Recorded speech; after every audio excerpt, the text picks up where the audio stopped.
Честито завършване, Крис! Благодаря, тате, най-сетне вече съм в ваканция и мога да правя каквото си искам. Значи, от тук насетне, Крис, само PlayStation, играй си на телефона колкото до когато си поискаш. Купони, партита, излиза с приятели, правиш каквото си поискаш. Лятото зове със сигурност. Yes, най-сетне! няма да стане. Ама как така? Защо?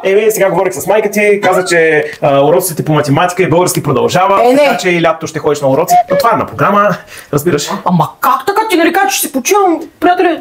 Fortnite, FIFA. Сега нали си почиваш? Ама само днес ли? Важното е, че със сигурност ще отидем на екскурзия. Добре. Поне една седмица ще се забавляваме. Купони, Така че е спокойно. Да, Всичко ще е супер. под контрол. Добре, поне ще ходим на екскурзия. Със сигурност ще стане. Добре. Няма да стане. Кое? Няма да може да отидем на екскурзия. Не. Сега говорих с майка ти. Оказа се, че лятото нали ходиш на школа по актьорско майсторство. Трябва да ходиш усилено, защото ще бъдеш главна роля, ще имате някаква голяма постановка и какво да се направи. Също така трябва да ходиш на плуване, нали, и си поддържаш тялото. Аз кога ще почувам? Сега нали си почиваш?